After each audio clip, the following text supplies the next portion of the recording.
प्रपन्न पारिजाताय तोत्रवेत्रैकपाणये ज्ञान मुद्राय कृष्णाय गीतामृतदुहे नमः। शुभ प्रभात देवियों एवं सज्जनों, कृष्ण संदेश सुधा चैनल के माध्यम से मैं धर्म प्रकाश भदौरिया गीता विश्लेषक गीता की ज्ञान गंगा में अवगाहन हेतु उपस्थित आप सभी प्रबुद्ध एवं विद्वान श्रोताओं का हार्दिक अभिनंदन एवं कोटि कोटि वंदन करता हूँ। पिछले वीडियो में आप सभी लोगों ने सुना था कि परमात्मा समय और परिस्थिति के अनुसार न जाने कौन कौन से रूपों में प्रकट होता है, लेकिन वह रहता वैसा का वैसा ही है, उसमें कोई परिवर्तन नहीं होता, उसकी ईश्वरता में कोई फर्क नहीं पड़ता। अब आगे भगवान क्या कहते हैं उसे आप लोग बड़े ध्यान से सुनेंगे कि यदा यदा ही धर्मस्य ग्लानिर्भवति भारतो अभ्युत्थानमधर्मस्य तदात्मानं सृजाम्यहम्। इस श्लोक के माध्यम से मधुसूदन भगवान कृष्ण अर्जुन को बता रहे हैं कि देखो अर्जुन, जब लोगों में अधर्म की प्रधानता और धर्म का लोप होने लगता है, तब मैं अपने को प्रकट करता हूँ, तब मैं अवतरित होता हूँ, यानी तब मैं अवतार लेता हूँ। तो यहाँ पर एक बात हम आपके समक्ष स्पष्ट कर दें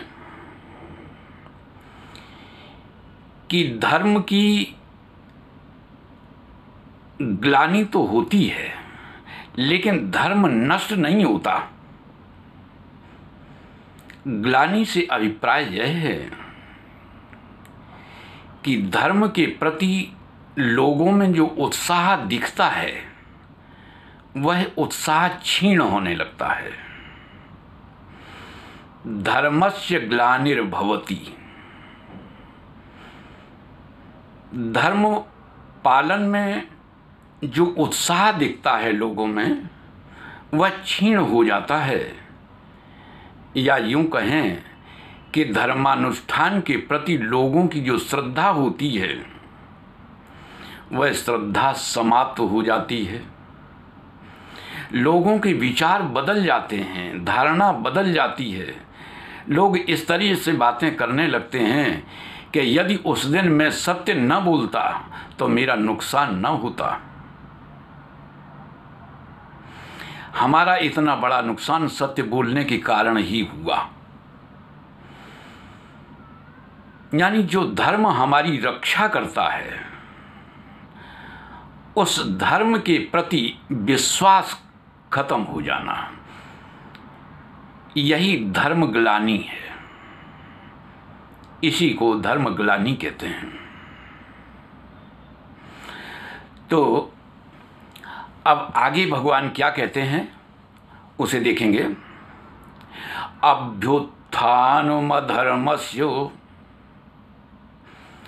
अधर्म का अभ्युत्थान होता है, अधर्म की प्रधानता हो जाती है। तब भगवान कहते हैं कि मैं अपने को सृजित करता हूँ, अपने को बनाता हूँ, यानी मैं स्वयं प्रकट होता हूँ। अब अगला श्लोक देखेंगे। अगले श्लोक में मधुसूदन भगवान क्या बताते हैं गांडीव धनुधारी अर्जुन को। तो अगला श्लोक है कि परित्राणाय साधूनां विनाशाय च दुष्कृतां धर्म संस्थापनार्थाय संभवामि युगे युगे। भगवान बताते हैं कि देखो अर्जुन, मेरे अवतार लेने का जो प्रयोजन है, तो पहला प्रयोजन क्या है? साधुओं का परित्राण, साधु संतों की रक्षा करना। यदि संत महात्माओं की साधु संतों की रक्षा न की जाए तो जानते हो क्या होगा? शिष्ट परंपरा समाप्त हो जाएगी, लोगों में त्याग की भावना समाप्त हो जाएगी। ध्यान देंगे, यदि संसार में संत महात्मा न रहें, साधु संत न रहें तो क्या होगा? होगा यह कि सब लोग लुटेरे हो जाएंगे, सब डाकू हो जाएंगे, चारों तरफ लूट खसोट मचेगी, चारों तरफ लोग संग्रही हो जाएंगे,